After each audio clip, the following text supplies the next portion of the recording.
Hi, I'm Dede and welcome to the fourth episode of my podcast. For today's episode, I have a really good friend of mine who I've looked up to for the past couple of years. He's been an inspiration for me personally. He's one of the most disciplined athletes I've come across in my life. And he's a certified coach and ring official by WBC Muay Thai and also the founder and head coach of Vanquish Muay Thai. So, Vimukthi Abeynayake, welcome to the show. Thank you. What's up? Thank you so much for coming. I know we were supposed to do it a couple of months before. But on the way to the studio, I was just kind of going over your journey in this sport. And it's so crazy how far you've come in such a short period of time. And you're so young too. And I know your dad played such a huge role in this. Like, one fine day, he decided he wants to watch a Bruce Lee film, and that kind of clicked something in you, right? Yeah, like, tell me more about that. So my dad used to watch a lot of martial arts movies. And he was a huge fan of Bruce Lee. And I think I was around 5, 6, I'm not very sure about the age. And he watched a movie with me. That was the first martial arts movie I watched. I think it was Enter the Dragon by Bruce Lee. Enter the Dragon. Yeah. Okay. And I saw this tiny guy beating up people, and it looked really cool. And anyway, ever since I was a kid, combat stuff has taken my interest. Yeah. And mind you, I was a very unhealthy, fat kid, obese kid. I was bullied a lot for that. And when I saw this, and nothing usually takes my interest like that, but when I saw that, I was like very interested. And that's when I started practicing these moves I saw at home. So my dad had a garment, right? Yeah. We lived in a 2-story building. Level 1 was, second floor was our home. Ground floor was the garment. And in this garment, he had mannequins, fabric rolls. Those are my sparring partners. You beat them up. Yeah, basically. So I practiced a lot of kicks. Obviously, didn't know whether I did the right technique or not. Yeah. But whatever I saw, I mimicked. And I was a very aggressive kid as well, because I think it's the bullying and whatnot. I was very like. So. And you were kind of channeling that rage through the sport. that. But your dad wasn't cool with you kind of taking up Muay Thai classes, right? Or fighting classes in that. Yeah. So I first found out, I think I was about, again, 6, 7, somewhere around that, about a year or so after. I found out a karate class that was happening near our house. And I told my dad, hey, my friend so-and-so is going to this. Yes. And you know what he said? He was like, in Sinhala, he literally said, "Uwa karanne chandi, don't go for that." Yeah. And he was like, the next thing he told me was, you're already very aggressive. If you start this, things are going to go out of hand. No, literally said no. And he said, my son, I don't want to see my son doing that. And never really took off. So for years, again, I was just training alone. Training in the sense, whatever I see in movies, I just trained alone. And how old were you at this point? I think about 7, 6, 7, You were 7, 8, somewhere around that. Okay. Again, I can't blame my dad. One of the biggest reasons why he was like that was because back in his day, when they were young, in the 60s, 70s, most of the martial artists, or so-called, back then only karate was there. Karate and a bit of kung fu in Sri Lanka.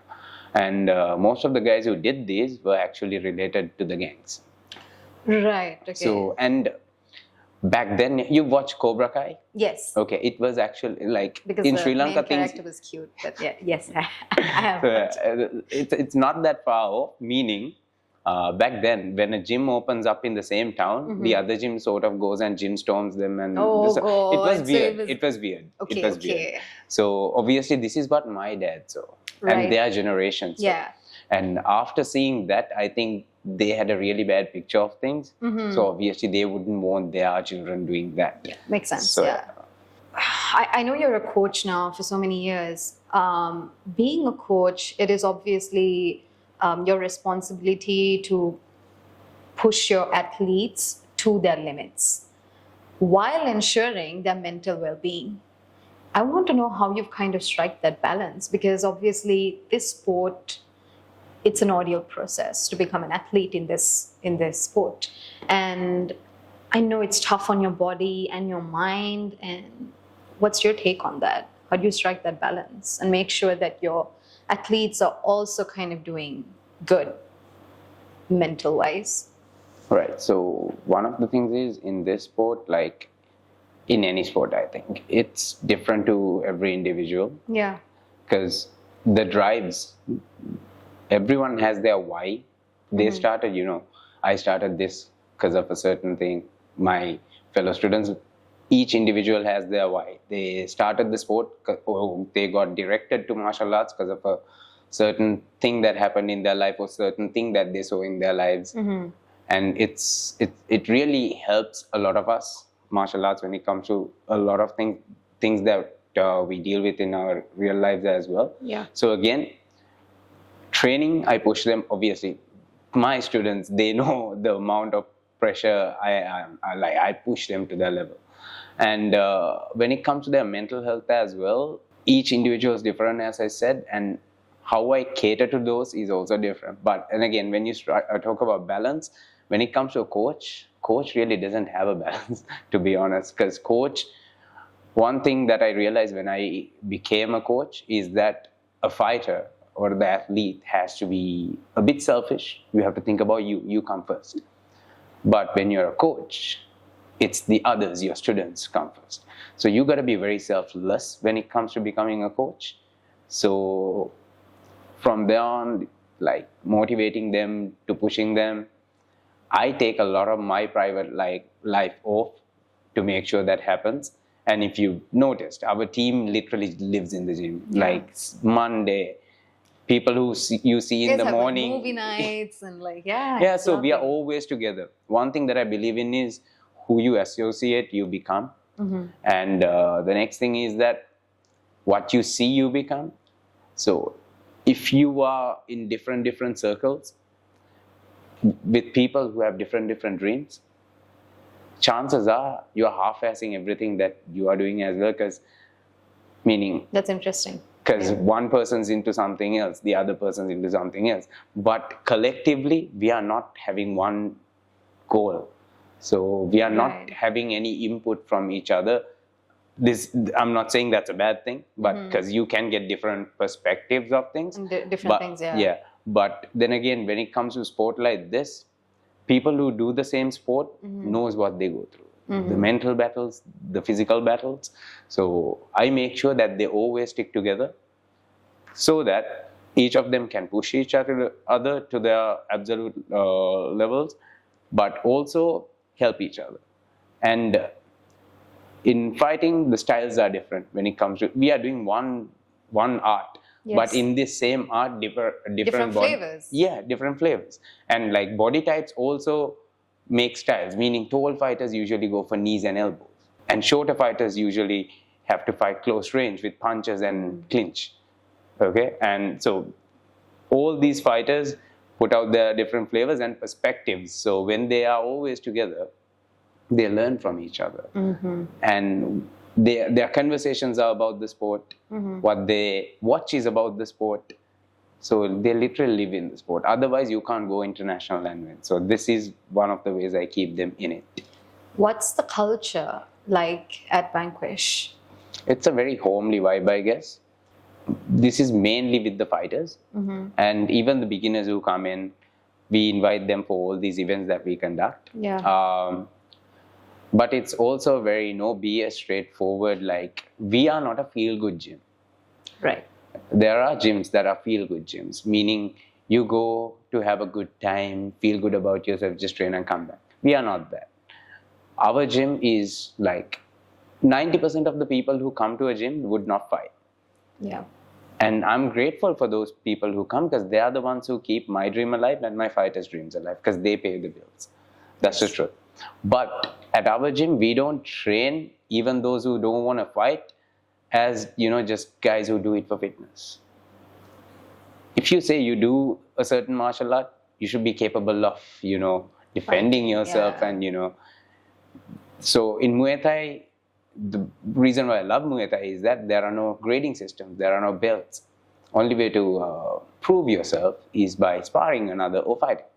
Okay. And sparring is like milder version of the fight, friendly bout. Yeah. At the gym, we do it all the time. And so, yeah. anyone who comes to our gym should be capable of doing that. So it's not a feel-good gym. If you are just there to burn calories, it will happen. But you will have to, spar each other, clinch each other, and go through the same procedures that the fighters go through, but a milder version of it. So, Okay, that's interesting. And what do you think are the biggest misconceptions that people have about Muay Thai? I guess not just Muay Thai, martial arts in general. Yes. I would say people think fighters are aggressive people. Right. Yeah. And if you meet any of the fighters, I guarantee you they'll probably be the most sweetest people you meet. They are very calm. They know how to empathize another person. Next thing is that there's something like people always ask, why do you want to fight? Is it something in you? Like, do you want to? Why are you? Are you drawn going through to, something? Yeah. I don't know how to answer that, but I would say it's just like any other thing you would choose. You chose dancing. You are drawn to it. Yeah. We are drawn to this, but not because we are violent. Yeah. Not because we want to beat people up, or not because we are going through things. It's just our calling. That's it. So different people like different stuff. And so that's interesting that you brought that up as well. So can you tell me, how's the coach Vimukthi different to the fighter Vimukthi? So again, as I mentioned earlier, fighter Vimukthi was back then. Again, I did not get to do what I wanted to do as a fighter. Yeah. As I've told you about these before. Yeah. But yeah, when I was a fighter, I only focused on training, getting better every day, and focusing on the competitions and whatnot. But now as a coach, it has become more or less all about others, as I mentioned. Like, how do I get my students to do this? How do I make him improve?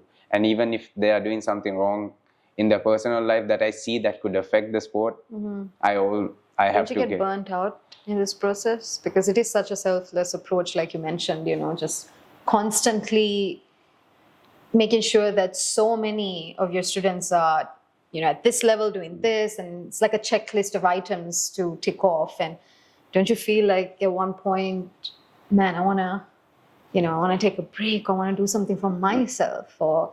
Okay, I'll go back to me being a fighter then. When I was a fighter, the coaches I had were very misleading, most of them. And the opportunities that I got, they did not really let me go to. Like, there were so many opportunities for us to compete in that we never got. All because of their issues with certain people. Or it's all political. Even with dancing, we have this notion of like, oh, if you're with me, you can't attend this competition, or like, All I know is more you compete, the better you become because of experience. And I never really got that chance. And because of internal politics. Okay. Yeah, among coaches and associations, which is really stupid. Yeah. And at a point, I realized I'm not going anywhere. And I actually gave up and stopped martial arts as a whole. But I should mention this person's name, Kru Miran Nilangane. He's in USA. He called me and said, people like you should not be away from the sport. Even if you don't want to compete again, come back. Just become a coach. And just be in the sport is what he said. And when he told me that, I thought about it. And there was this specific line that I told to myself before becoming a coach. I told myself I would be the coach I wish I had when I was competing. And through my students, I see that I'm doing that. And because of that, I don't get burnt out, because I see that there are enough and more, It's not like your job. I think you're looking at it more like this is my destiny, or like. Yeah. And also my team, I should really mention, they have my back. Yeah. These I've seen, they're the sweetest. Like, let's say I seem down. Yeah. They would do something to surprise me, cheer me up. I literally broke my phone in October. Okay. And they saw that. They got me a new phone. Okay, that's how these students are. So it's Yeah. very rewarding, not just in terms of these kind of things, And but it's also because of how you show up for them too, right? again, And I they're could be just a reciprocating. coach if I don't have the right kind of people. That's There true. are people in the world, there are givers and takers, right? Yeah. Givers Yes. will give, takers will keep on taking. But these kids actually give me a lot of satisfaction back as well. So, because of them, I actually don't mind what I do. Okay, that's sweet. And like I know before you got into fighting and coaching full time, you were doing a corporate job. Yeah. So like when did you decide like, screw this, like I want to pursue this full time, because it is a risk. It is such a big risk pursuing your passion, in an industry where it's still kind of growing. It We're is. not up there yet. We are getting there for sure, but and yeah, when did you decide like, hey, I'm gonna do this full time? So I started martial arts in 2007. Right. So I was already in it. Yeah. And corporate job came into being when my dad got sick, so I had to get into it. And while I was in it, I was never happy. I was working for an airline, and they did not really care about our private lives. They just wanted, obviously, every corporate. And I didn't really get any time to train back then. And I was getting injured all the time because lack of sleep, lack of rest, stress, all that stuff. And I knew one way or another, like, I have to find a way to get out of this corporate world. Yes. And that's when the whole political scenario happened, and one of my coaches said, okay, if you're not gonna be an athlete, at least become a coach. So I thought about it, started coaching while I was working actually. I only did a class on Saturday and Sunday. Right. So that was a group class, 2-hour group class, Saturday and Sunday at 2. Initially, how many students did you have in your first class? Okay, so I had quite a bit of a social media following even back then. Okay. And everywhere I worked at, everybody who knew me didn't know me as just Vimukthi. They knew me as you were into fighting, right? So right, yeah. I advertised. I just put out a post on Instagram. I'm starting classes on, I actually remember the date, 28th of Jan on 2018. Okay. Yeah. So I was like, I'm starting my first class. There was about 15 to 20 people who showed up Okay. on the first class itself. Wow. Then I was like, okay, this is surprising, but yeah, okay. We moved on. And that just kept getting bigger and bigger. So yeah. Damn, okay. And you mentioned injuries and this clicked in me. Like, obviously, doing this sport professionally, you're bound to get injured down the line, right? Your body goes through so much. Do we have a system in Sri Lanka right now that kind of looks after athletes and provide the necessary support, especially during injuries and stuff like that? Right now, no. Even the competitions we get selected for, me and my students, we actually pay by ourselves from our own pocket to go abroad and compete, come back. Everything that we put in is from our own pocket. And there are few people who had helped a couple of our athletes to go abroad and compete, like private sponsors, but no one, like none of the companies have looked into that yet. So yeah, because that seems so risky too. It is. Yeah, especially if you're pursuing this full time and let's say you get a life-threatening injury. What now? We literally sign in case of death and paralysis, we take responsibility before competition. Oh, man. Okay. And again, I have to say this again. I do not recognize myself as a fighter anymore. I'm a coach. I don't want to promote myself as a fighter because if you're not actively competing, you're not a fighter. You are. I think you are. I've always told you this. You are a fighter. Like deep down, it's still in you, and I feel like you should definitely compete again. But I do know that you went through like some tough injuries and like I did. Even surgeries. Yeah, that's so crazy. What's the best memory that you have being a coach? Best memory. Well, there's a whole bunch of memories. Because honestly, the first one. First one was the first time my guys competed. Right. So I'll mention a few names. There were two students, Gavin and Mushi. So when I started my own club, you remember back in COVID where I was out of a different gym. Yes. I had to start my own thing. So I started my own place with just 9 mats and 2 mitts. And Gavin was one of the guys who followed me. He's still with me. He's my assistant coach now. The first time I saw them compete after about 2 years of just suffering with each other, meaning it was a big struggle to get our gym up, Vanquish up. And when I saw them compete, and Gavin won by a second round, actually third round stoppage, Mushi won by a second round stoppage. After seeing that, I think that was the most happy I've been now that I think about it.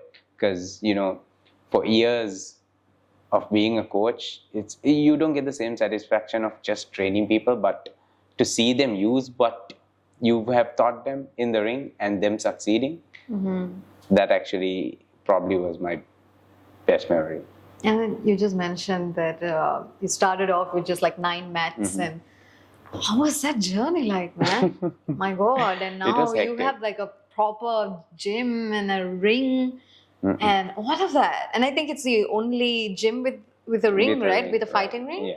Yeah. Only Muay Thai gym or MMA gym. MMA gym with a fighting ring. And like, what was it like getting to that? Because I don't know how you did it, really. Thinking about it is crazy because when I started, when I got that place back in Madiwala in 2020. The first gym. Yeah, 2020. When I got that place, I had no bank, like there was no savings. Done, like zero. Right. I think I literally had like $5,000 to my name. I can't even remember how much. I literally had like 2 dosas during the afternoon. That's it for few weeks. I slept at the gym. Wait, what do you mean?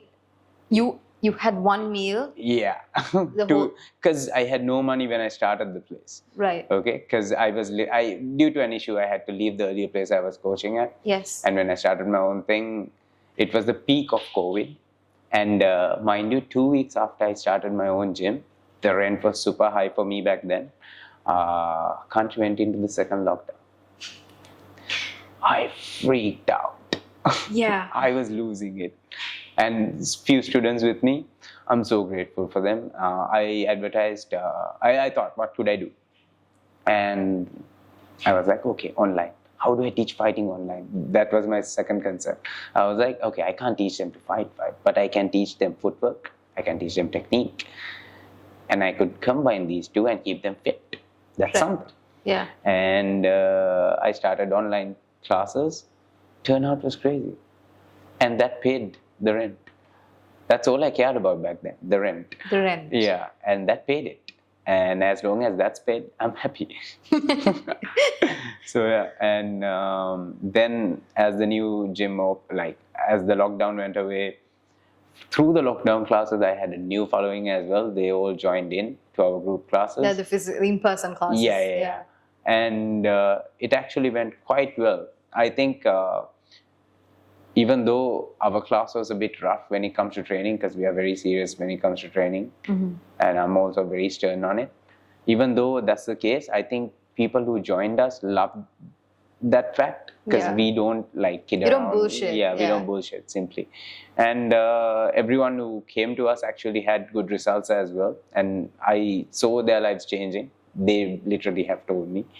And with that, Vanquish just kept getting bigger and bigger. And mind you, even the boxing ring, the new place we moved to. Yeah. Even the ring was sponsored by my team. So all the students in the team, we were like, listen, so first time most people fight is the first time they get into a ring in Sri Lanka. Yes. Because most gyms, as we spoke about, don't have rings. That was the case for me as well back then. Yeah. And it's a crazy experience because the ring is so different to just sparring or fighting people on the mats. Yeah. Because 2 steps, 3 steps back. Yeah. No, not that. 2, 3 steps back, you are back against the ropes. Oh. It's crazy if you don't know how to deal with it. Ah, yes. and the corners and all those. There's an art to it, fighting inside the ring. Yes. So I told my students this, and I was like, we should go into a bigger space and we should get a ring, but I don't know how to do it right now. And my students were like, hey, why don't we all pull in? And we just put out a message on the group. And first day itself, we had some donations. Second day, I saw 200K donated. I was like, who is this? Oh my. And likewise, we just kept getting donations. Within a month or They so, really we love you, covered it. man. No, that's so crazy, Yeah. right? I mean, goes to say that, I mean, team really has each other's back. So, yeah, and obviously when people approach you to take up classes and be trained by you, how do you make sure that they are a culture fit? Because obviously you have a vibe going on with your students and like at the gym, and how do you ensure that? Because everyone has different personalities, and you got to make sure that it blends. You know? Yeah. So we have a beginners class. Whoever wants to join us, if they don't have prior experience, they have to come there. Yeah. And we usually push all the new people to the beginners class to see where they stand.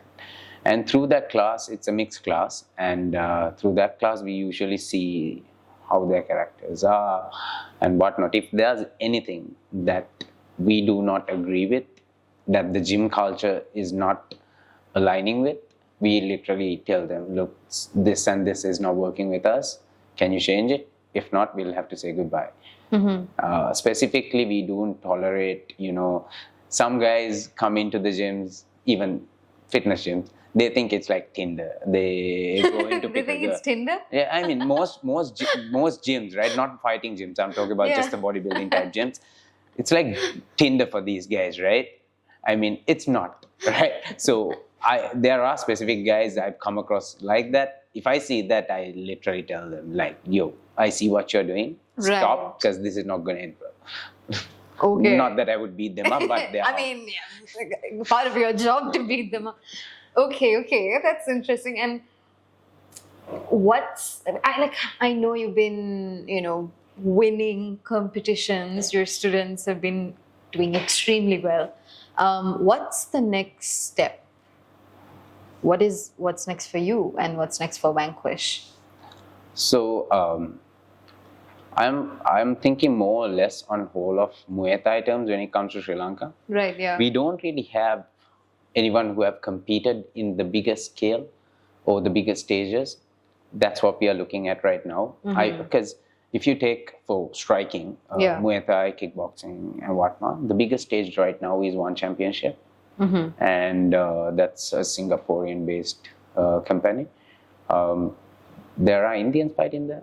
There are Pakistanis fighting there. No Sri Lankans. That's a very sad thing if you look at, if you really think about it. Because we have the talent, we just don't have the resources or the push. And my next goal is to get a Sri Lankan in there. Doesn't matter if they are from my gym or not. And biggest issue we have is experience. Yeah. Because in our country, per year, there's 5 competitions, 6 competitions? 5, 6. 5, 6. In other countries, there's an amateur bout happening every month. So if my gym organizes one, next month the other. So by the end of the year, every fighter who is amateur will have at least 10 fights, 7 fights, 8 fights in their name. So let's say a person who does this for 3 years, at least 20 fights. Why do we have more fights? Again, I guess organizing things are hard because back in other gyms, in other countries, they have rings at their disposal and whatnot. That's one of the reasons why I brought a gym as well. Without a ring, you can't really do it. And again, there are competitions like in other countries where you do without the ring as well. Yeah. You can do it. It's just that things are not happening because of political issues. These things are still present. I don't want to talk about it because it brings a lot of negativeness to the sport. Yeah. But yeah, it's very common. But my goal, as I was saying, is to organize a few amateur tournaments. And through the amateur tournaments, when they are ready, to push them into the pro cards, and through that to push a Sri Lankan into the bigger stage. Okay, that sounds like a big plan. Yeah, and one of the things why I want to do that is I remember the first time I started competing in Sri Lanka, 0 fights, first guy I meet, 7-time national champion. Oh, you went with 0 fights? Yeah, so I fought in a Wushu championship back in, I can't remember, 2015, 16, I can't remember. Okay. That was my first time getting into that. And my first fight against a guy who's been winning for 7 years straight. Oh, so that's not fair.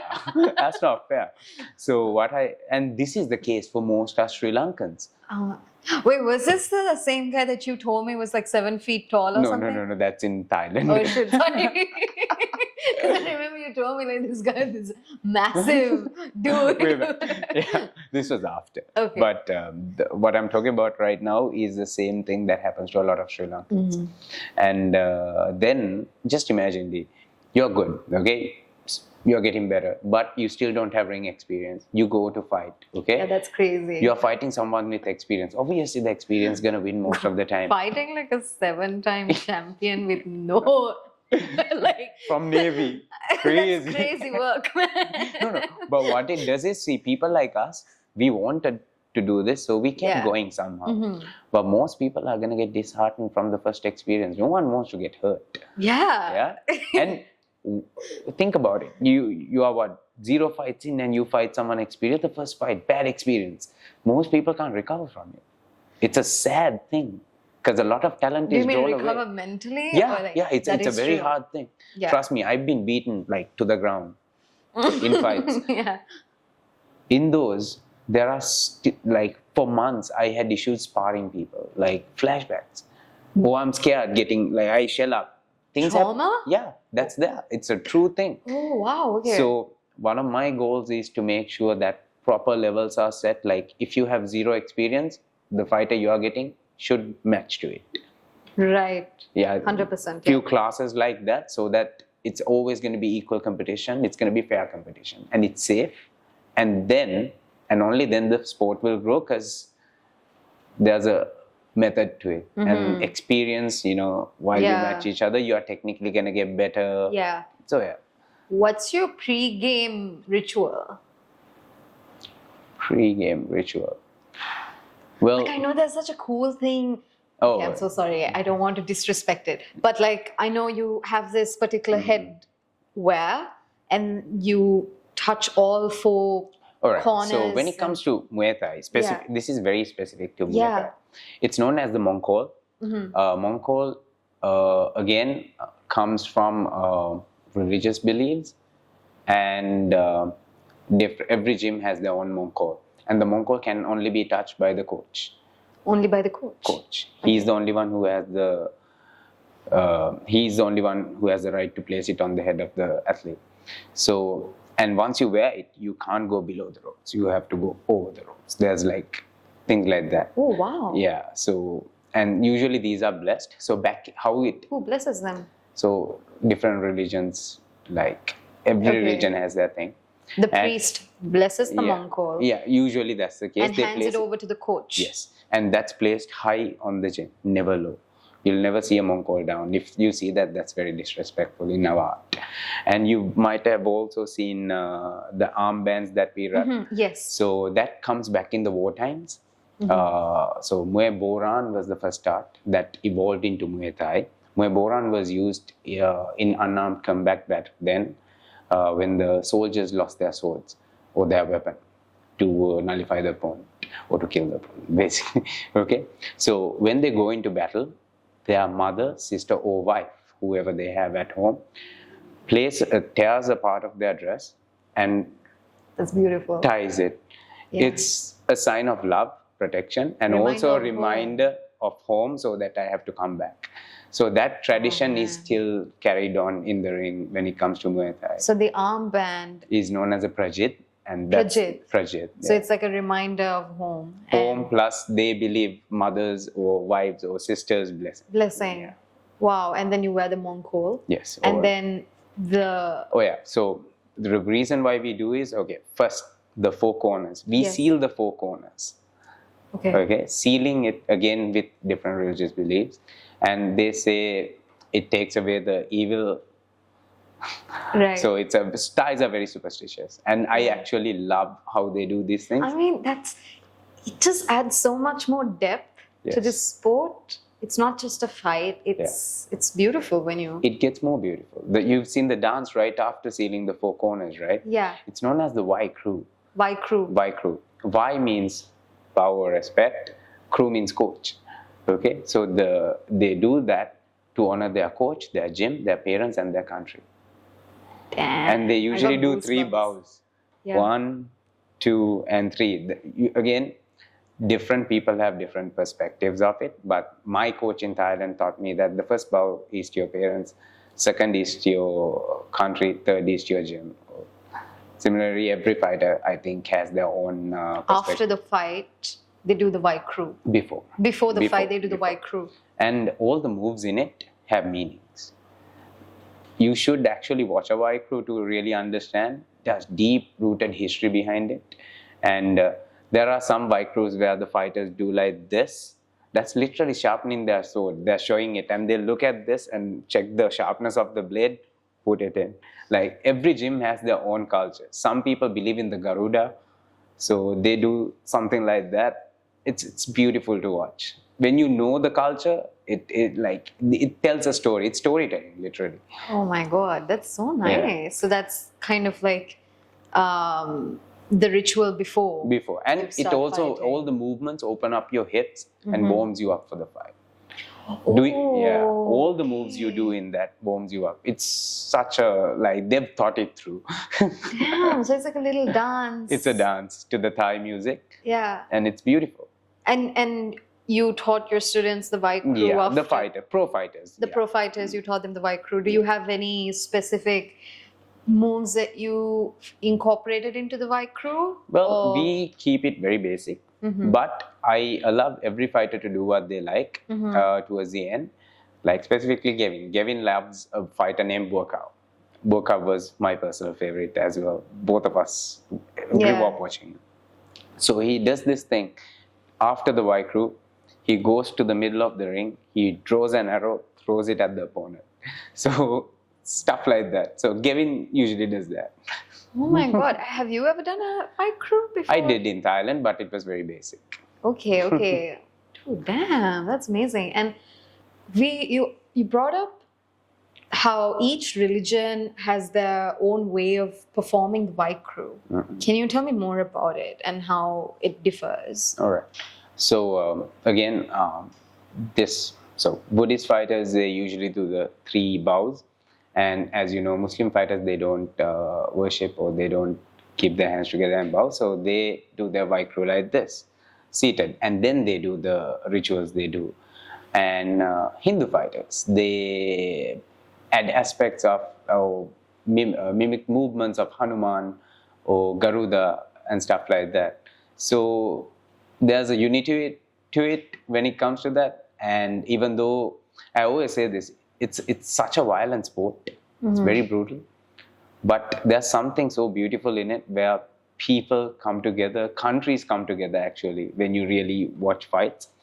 After performing that, they get into battle, but after they win or lose, they drop down to their knees and bow to each other as well. That's something they always do. Proper Thai fighters or proper fighters who have that tradition. That's so nice that they represent a sense of unity and just like coming together of it. Yeah. This is so profound, what you shared, and it's so beautiful. Again, adds so much depth to this sport. And, what other profound truths have you uncovered about life, maybe love, family, whatever, through this sport, through fighting? Through fighting. Sometimes, something that I realized through martial art is that, when I was a kid, I used to be very upset whenever parents are harsh towards me. You were softy? Back then, I guess.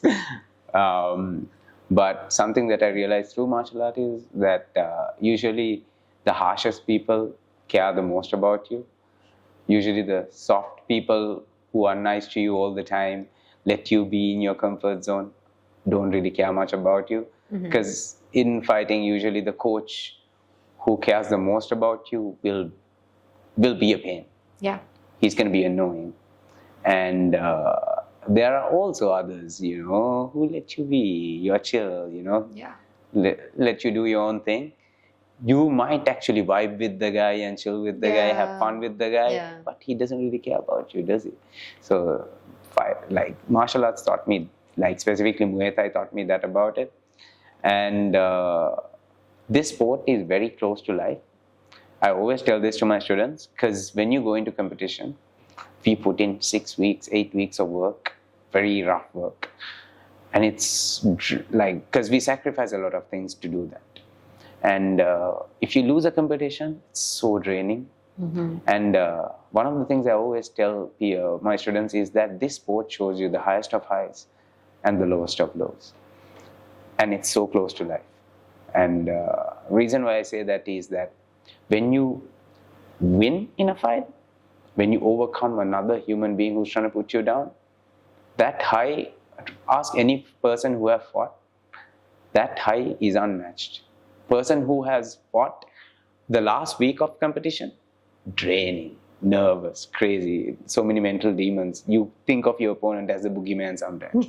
Yeah, it's tough. People would hate that last week, the waiting phase, because most of the time that's peak week. You don't really train hard towards the last 2-3 days. Yeah. You recover, you water cut. And once you overcome that, that high is insane.